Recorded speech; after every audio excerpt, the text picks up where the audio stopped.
आप सभी को जय माता दी, जय भोलेनाथ। मैं आपके अपनी गुरु माँ महामंडलेश्वर अंजनी देवा दास जी महाराज आप सभी भक्तों को प्यार भरी जय माता दी। आप सब जानते हैं कि कार्तिक मास में शुक्ल पक्ष में लगने वाली 11 तिथि को एकादशी कहा जाता है और ये एकादशी जिसको हम प्रबोधनी एकादशी के नाम से जानते हैं। कुछ लोग देव उत्थान एकादशी कहते हैं तो कुछ लोग इसे देव उठनी एकादशी भी कहते हैं। तो मैं आप सभी को प्रबोधनी एकादशी की हार्दिक शुभकामनाएं देती हूं और ये बता दूं कि प्रबोधनी एकादशी जो है सभी एकादशियों में बहुत ही महत्वपूर्ण एकादशी है, क्योंकि इस दिन भगवान जो है 4 महीने के बाद अपनी योग निद्रा से उठकर हमारे जीवन के सभी मांगलिक कार्य को जो है प्रारंभ कर देते हैं। 4 महीने के जो भी हम लोग उपासना कर रहे हैं, जो कुछ भी हमने दीपदान किए हैं, भगवान शिव की आराधना की है, माँ शक्ति की आराधना की है, कृष्ण भगवान की आराधना की है और प्रभु विष्णु नारायण की आराधना करते हुए प्रबोधनी एकादशी वाले दिन चतुर्मास जो है समाप्त हो जाएगा।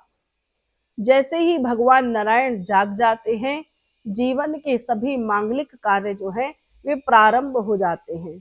इसीलिए प्रबोधनी एकादशी बहुत ही महत्वपूर्ण एकादशी रहती है। इस दिन लोग जो है तीर्थों में तो जाते ही हैं, घर को भी तीर्थ के समान हमें बनाना चाहिए। कहने का भाव ये है कि दीपदान की महिमा तो हम कई दिनों से चर्चा में है कि हमें जो है इन दिनों में दीपदान करने हैं और दीपदान मैंने आपको पिछली कई वीडियो में बताया है और आपने किए भी हैं। प्रबोधनी एकादशी वाले दिन हमें सबसे पहले सुबह जल्दी उठना है, स्नान आदि करना है और उसके बाद सबसे पहले सूर्य नारायण भगवान को 1 लोटा जल चढ़ाना है। उसके बाद इसकी पूजा 2 विधि के अनुसार की जाती है। कुछ लोग इसकी पूजा सुबह करते हैं और कुछ लोग इसकी पूजा शाम को करते हैं। वैसे सरल विधि के अनुसार और सही विधि के अनुसार भगवान विष्णु नारायण भगवान को उठाने का जो समय रहेगा वो शाम का रहता है। जैसे ही लगभग सूर्य अस्त होने जाता है, उसके बाद 1 घंटे के भीतर भीतर जो है जो प्रदोष का समय भी रहता है, उसी समय में भगवान को हम लोग उठाते हैं। इसीलिए भगवान को उठाने के दिन को ही हम प्रबोधनी एकादशी कह रहे हैं।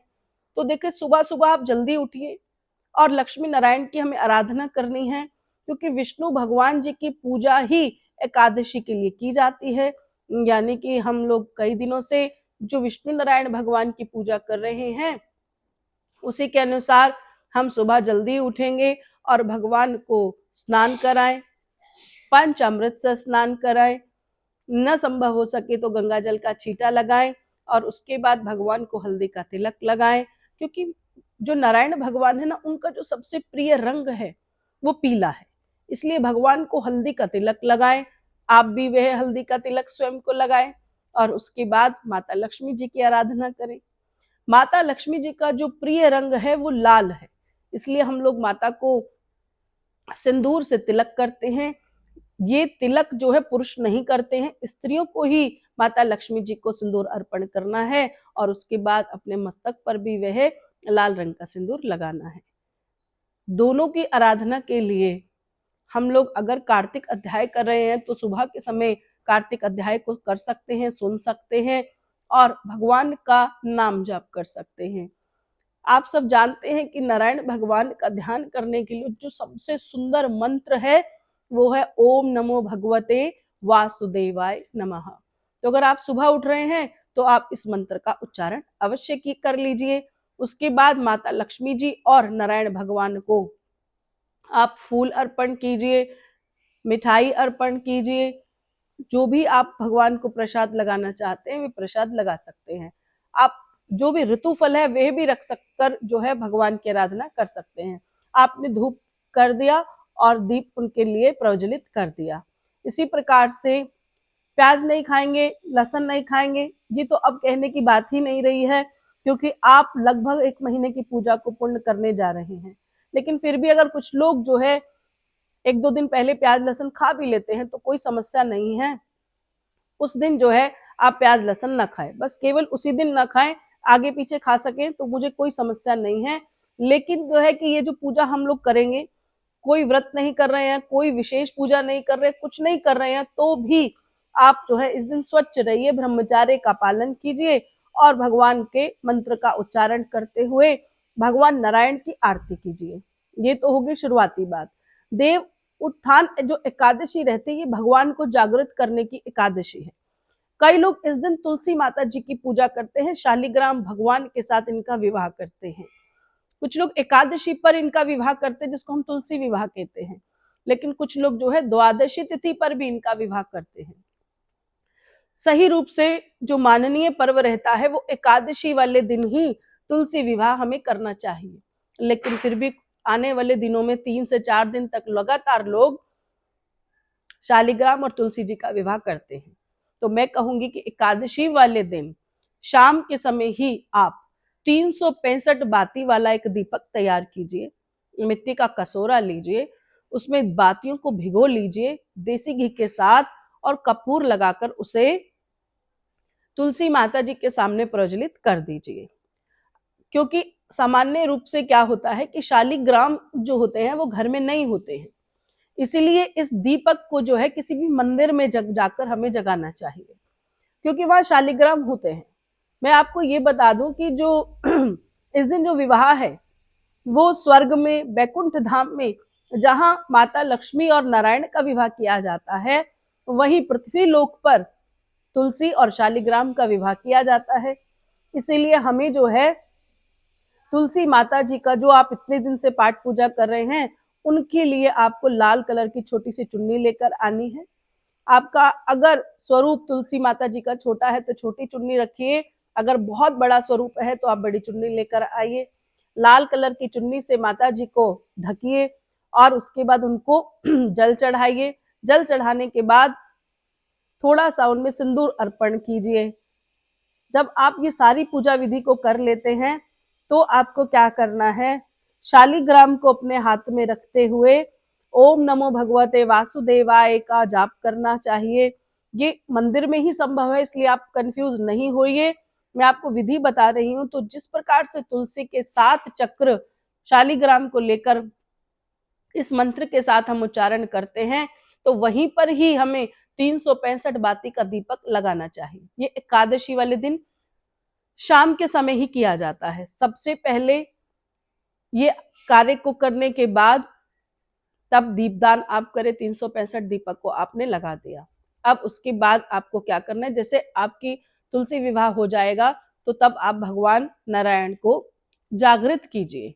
जागृत करने के लिए, उनको उठाने के लिए उनके मंत्र का उच्चारण कर सकते हैं, उनके निमित्त भजन गा सकते हैं, उनके निमित्त उनको मधुर संगीत प्रिय है, किसी भी प्रकार से आप भगवान नारायण का ध्यान करें और भगवान को अपने घर में मांगलिक कार्यों के लिए जागृत करें। देखिए, कार्तिक मास से पहले चतुर्मास जो रहा उसमें कोई भी मांगलिक कार्य नहीं किए जाते। मांगलिक कार्यों में विशेषकर मैं आपको बता दूं, जैसे कि शादी का करना, जैसे कि घर नया खरीदना या कुछ भी नए मकान में प्रवेश करना, भूमि लेकर उसका भूमि पूजन कराना, मुंडन कराना या शादी जैसे बड़े कार्य जो मांगलिक कार्य वो हमें नहीं करने चाहिए। जैसे ही देव उत्थान एकादशी आती है उसके बाद ही नारायण भगवान से, विष्णु भगवान से कामना कीजिए कि मंगल कार्य प्रारंभ हो जाए। इस प्रकार से हम इस कार्य को कर सकते हैं। देव उठनी एकादशी जो रहती है वो कई प्रकार से लोग मनाते हैं। कई लोग तो देवता का घर बनाते हैं और उसके अंदर देवता को विराजमान करते हैं और घर की बड़ी थाली से उसे ढक देते हैं और उसके बाद भगवान का नाम कीर्तन करते हैं और भगवान नारायण को जगाते हैं। ये संध्या का समय रहता है, जब सूर्य अस्त हो रहा होता है, उसके 1 घंटे के बाद आप इस कार्य को कर सकते हैं। तो ध्यान रखने वाली बात यह है कि हम सबके जीवन को मंगलमय बनाने के लिए, मांगलिक कार्य को शुरू करने के लिए ही विष्णु भगवान और माता लक्ष्मी का ध्यान हमें करना होता है। अब देखिए, जो भी आप पूजा करेंगे उसमें इस कथा का सुनना बहुत अनिवार्य है। तो हम कथा को शुरू करते हैं। आप सभी जब कथा को सुने तब हाथ में पुष्प अवश्य रखिए। आप गेंदे का पुष्प ले सकते हैं, कोई भी पीला पुष्प ले सकते हैं, लाल गुलाब हो तो भी चलेगा। तो भगवान का ध्यान करते हुए, नारायण भगवान का ध्यान करते हुए, विष्णु लक्ष्मी जी का ध्यान हमें करना है और कथा को मैं प्रारंभ कर रही हूँ। देखिए, देव उत्थान एकादशी वाले दिन का जो कथा का महत्व है बहुत ही विशेष है, क्योंकि ये कथा बड़ी सुंदर कथा है, जिससे जो है ये पता चलता है कि क्यों आज के दिन माता तुलसी जो है उनका विवाह किस प्रकार से हुआ।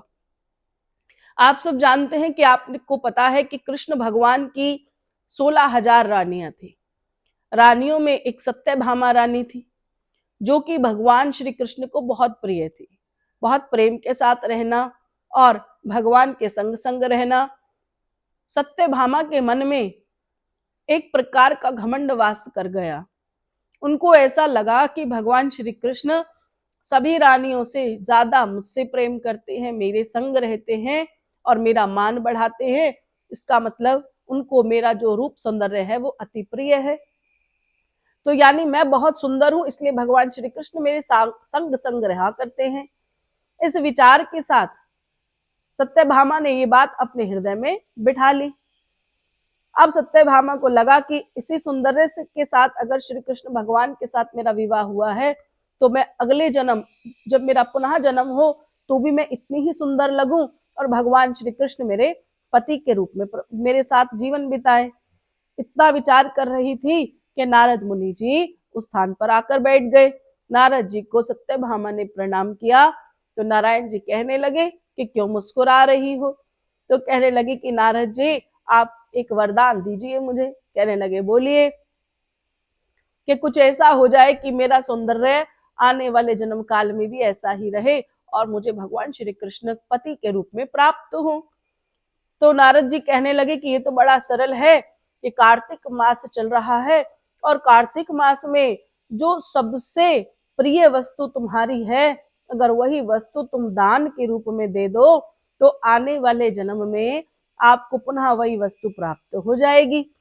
तो भगवान श्री कृष्ण का ध्यान करते हुए नारद जी को कहने लगी मुझे तो श्री कृष्ण ही पति के रूप में आने वाले जन्मों काल में चाहिए। तो कहने लगी तो आप कृष्ण को ही मुझे दान के रूप में दे दो। विचार करते ही सत्यभामा को पल न लगा, नारद जी को संकल्प दे दिया और कहने लगे कि आज से मैंने जो श्री कृष्ण है उनको आपको सौंप दिया है। जैसे ही ये सौंपने की बात हुई सभी रानियों में हाहाकार मच गई। सभी रानियों ने नारद जी को कहा कि आप श्री कृष्ण को ना ले जाइए और इसके वचन से इसे मुक्त कर दीजिए, क्योंकि इसने तो अगले जन्म की कामना कर ली है, लेकिन हमें तो इसी जन्म में अपने श्री कृष्ण के साथ वास करना है पति के रूप में। जब ये हाहाकार सभी रानियों के रूप में मचने लगी तो रुक्मणी जो उनकी पट रानी है वह महल में प्रवेश किया और विचार करने लगी कि क्या हुआ है। कहने लगे कि ऐसे ऐसे बात है और सत्यभामा ने नारद जी को श्री कृष्ण को दान के रूप में सौंप दिया है। रुक्मणी को बड़ा आश्चर्य हुआ और उन्होंने कहा कि नारद जी को कि ये सही नहीं है। तो नारद जी कहने लगे एक काम कीजिए, आप एक तराजू के अंदर जो है वो मैं श्री कृष्ण का रख देता हूं और उसकी जगह आप मुझे स्वर्ण का दान दे दीजिए। आप स्वर्ण का दान दीजिए, मैं भगवान श्री कृष्ण को आपको वापस सौंप दूंगा। तो सभी जो राजकुमारियां थी, जो उनकी रानियां थी, उन्होंने अपना अपना सोना जो है तराजू के दूसरी ओर रख दिया। सभी प्रकार का सोना, हीरे मोती जवाहरात रखने के बाद भी भगवान श्री कृष्ण का पलड़ा ज्यों का त्यों रहा, टस से मस न हुआ। अब रुक्मणी के मन में विचार आया तो सत्यभामा भी चली गई, रुक्मणी का सोना भी ले आई, सत्यभामा अपना भी सोना चांदी जेवरात ले आई, लेकिन तराजू टस से मस नहीं हुआ। सारा अभिमान चूर चूर हो गया। सत्यभामा के मुख से पसीने की टप टप बूंदे टपकने लगी। रुक्मणी ने देखा कि सभी रानियां जो है उदास हो गई हैं कि अब नारद जी को हमारे पास देने के लिए कुछ भी नहीं है। तुरंत ही रुक्मणी देवी के मन में एक विचार आया और वे अपने बगीचे में गई। वहां पर विराजमान जो तुलसी है उसके एक पत्र को तोड़कर आई और उन्होंने सारे सोने को हटा दिया और केवल एक तुलसी दल तराजू पर तोला। जैसे ही तराजू पर तुलसी का दल रखा तो भगवान श्री कृष्ण ऊपर, और उसका जो सारा भार है वो माता तुलसी की तरफ आ गया। तो जैसे ही वजन तुलसी का बढ़ गया, तुरंत ही नारद जी ने तुलसी ग्रहण की और सत्यभामा, रुक्मणी और उनकी सभी रानियों को भगवान श्री कृष्ण वापस से सौंप दिए। ये कथा जो है यही बात को दर्शाती है कि भगवान श्री कृष्ण जो है, तुलसी माता उनको बहुत ही ज्यादा प्रिय है और तुलसी माता को भगवान श्री कृष्ण अत्यधिक प्रिय है। तो उसी दिन से सत्यभामा और रुक्मणी ने कहा कि आज से सब रानियों में एक रानी तुलसी महारानी भी रहेगी, जिसने इस समय काल को काटा है और भगवान श्री कृष्ण आज हमारे संग हैं। तो सभी ने तुलसी महारानी की इस दिन भगवान श्री कृष्ण के साथ यानी शालिग्राम रूप में उनका विवाह कराया और तुलसी माता जी भी श्री कृष्ण के साथ बंध कर रह गई। इसीलिए जब तुलसी माता के एक पत्ते को भगवान श्री कृष्ण पर अर्पण कर देते हैं तो भगवान कृष्ण जो है वे बहुत ही प्रसन्न हो जाते हैं, और जो ये दल चढ़ाता है उससे भी भगवान कृष्ण बड़े ही प्रसन्न होते हैं, उनके जीवन को मंगल आशीर्वाद देते हैं। इस कथा को हम यही समाप्त करेंगे, और जो ये कथा कल शाम को यानी देव उठान एकादशी के समय शाम के समय इस कथा को सुन लेता है और उसके बाद दीपदान करता है और तुलसी दल भगवान को अर्पण करता है, भगवान उसके मनोरथ पूर्ण करते हैं। और मनोरथ में भौतिक सुख की कामना नहीं करते। भगवान के मनोरथ का पुण्य का मतलब होता है कि ये कार्य करता ही वही है जो भगत होता है, और भक्त को कभी भौतिक सुख नहीं चाहिए, उसे मोटर बंगला गाड़ी नहीं चाहिए, उसे तो केवल भगवान का नाम जाप चाहिए, उसे तो केवल भक्ति वैराग्य चाहिए, उसे तो केवल अपने मन में संतुष्टि और तृप्ति चाहिए, उसे तो केवल मन में शांति चाहिए। और जब ऐसी कामना कर कर आप कल भगवान को उठाते हैं तो भगवान ऐसा ही आपको आशीर्वाद प्रदान करते हैं जिससे आप अपने जीवन को आनंदित करें और आप अपने संग रहने वाले लोगों के जीवन को आनंदित बनाएं। तो तुलसी विवाह की क्या विधि है ये बहुत बड़ी वीडियो हो जाएगी, लेकिन फिर भी कहूंगी कि आप जो है किसी भी मंदिर में जाए जहां तुलसी विवाह हो या जहां भी शालिग्राम की पूजा हो रही हो, आप वहीं उसी तुलसी के सन्मुख बैठकर कल 365 बाती का दीपक संध्या काल में जगा सकते हैं और जीवन को आनंदित बना सकते हैं। तो यही कार्तिक मास की जो एकादशी है, देव उठनी एकादशी, देव उठ जाएंगे और मांगलिक कार्य प्रारंभ हो जाएंगे। उसके बाद जो है सीधा पूर्णमासी का समय आएगा, क्योंकि मैं आपको बता दूं कि आज से पंचक प्रारंभ हो चुकी है, भले ही कल एकादशी है। और पूर्णमासी का जो दिन होता है ये बहुत आनंदित होता है। चंद्र भगवान की पूजा की जाती है, चंद्र भगवान को अर्घ प्रदान किया जाता है, और इसी प्रकार से कल तो कार्तिक जो मास है वो प्रारंभ अंत हो जाएगा, लेकिन जो है पंचक लगी हुई है जिसका प्रारंभ आज से और जिसका अंतिम समय जो है वो पूर्णमासी का रहता है। आप सभी को कार्तिक मास बहुत शुभ रहे। बहुत सारे आपने दीपदान किए और विशेष दान आपको करना चाहिए। लोगों को शालिग्राम दान करना चाहिए, पंच फल दान करने चाहिए, पंच मेवा दान करना चाहिए, और भगवान को तुलसी दल अर्पण करना चाहिए, भगवान को शंख अर्पण करना चाहिए, और अंतिम दिन दक्षिणा देकर, कहते हैं संतन हरि सेवा, जो संतन का आशीर्वाद प्रदान करता है भगवान हरि उसके सभी मनोरथ पूर्ण कर देते हैं। कार्तिक मास आप सभी के लिए शुभ रहे। आप सभी को प्यार भरी जय माता दी, जय भोलेनाथ।